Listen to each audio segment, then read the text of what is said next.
Hello बच्चों, let's see this question. तो इसमें बोला है कि एक क्रेन जो है वो प्रोवाइड करती है एक लिफ्टिंग फोर्स ऑफ 25,000 न्यूटन।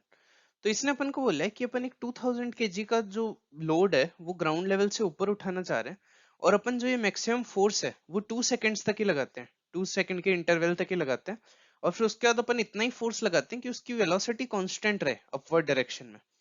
तो अपन को बताना है कि कितना टाइम लगेगा अगर अपन को इस लोड को 30 मीटर से ऊपर लेके आना है।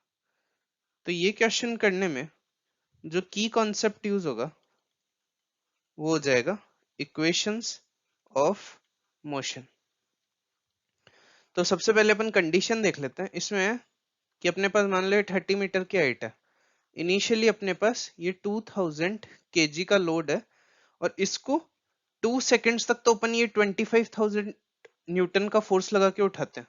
25,000 न्यूटन का फोर्स, और इस पॉइंट पे आने के बाद ये कुछ कांस्टेंट वेलोसिटी यू से जाता है, क्योंकि अपन mg को बैलेंस कर देते हैं ऊपर वाले एक्स्ट्रा फोर्स से। तो अगर अपन इनिशियल कंडीशन देखें तो इनिशियल कंडीशन में इस पे डाउनवर्ड डायरेक्शन में लग रहा था mg, मतलब 2000 मल्टीप्लाई बाई 10, और अपवर्ड डायरेक्शन में लग रहा था 25,000। और ये कितने टाइम के लगा? 2 सेकेंड्स के लिए। तो इसमें नेट फोर्स कितना हो गया? नेट फोर्स इस पे, इन दोनों का नेट फोर्स हो गया अपवर्ड डायरेक्शन में 5,000, अपवर्ड डायरेक्शन में 5,000। तो इसका एक्सेलरेशन कितना हो जाएगा? इसका एक्सेलरेशन हो जाएगा 5,000 डिवाइडेड बाई 2,000, क्योंकि 2000 इसका मास है। तो इसका आंसर हो जाएगा 2.5 metre per second square.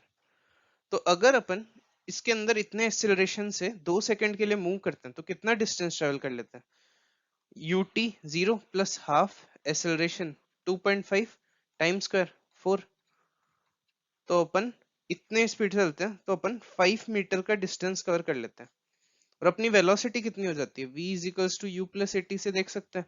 u तो 0, v is equals to 5 metre per second. तो ये अपनी वेलोसिटी आ गई उस पॉइंट पे, और इतना डिस्टेंस अपन कवर कर लेते हैं। कितना? 5 मीटर का। तो 2 सेकेंड के अंदर t is equals to 2 second पे अपनी डिस्प्लेसमेंट तो होती है 5 मीटर की ग्राउंड से, और अपनी स्पीड होती है 5 मीटर पर सेकेंड। और इसके बाद अपन अब इस कांस्टेंट स्पीड से मूव करेंगे ऊपर वाले पूरे पार्ट के लिए। तो अब जब 5 मीटर कवर हो गया तो बचा कितना है? 30 माइनस 5, दैट इज 25 मीटर। तो 25 मीटर अगर अपन को कवर करना है 5 मीटर पर सेकेंड की स्पीड से, तो उसमें कितना टाइम लगेगा? 25 डिवाइडेड बाई 5, तो उसकी वैल्यू हो जाएगी 5 सेकेंड्स। तो अपन ने पहले 2 सेकेंड्स तक तो ट्रेवल किया 5 मीटर, और फिर अपन ने अगले 5 सेकेंड, मतलब 2 से 7 सेकेंड तक, इन दोनों के बीच में 5 सेकेंड हो जाएंगे, इसमें अपन ने ट्रेवल किया, अपन 30 मीटर पे आ जाएंगे। और इस पे तब भी अपनी वेलोसिटी रहेगी 5 मीटर पर सेकेंड। तो जो पूरा टाइम लगेगा 30 मीटर कवर करने में वो हो जाएगा 7 सेकेंड्स, क्योंकि पहले 2 सेकेंड्स और फिर दूसरे 5 सेकेंड्स। तो इसका आंसर हो जाएगा, तो इस क्वेश्चन का आंसर हो जाएगा, इसने क्या बोला है कि अपन को कितना टाइम लगेगा इस लोड को रेज करने में ग्राउंड लेवल से, तो आंसर हो जाएगा option B. So the final answer is option B. Hope you understand it well. Best of luck.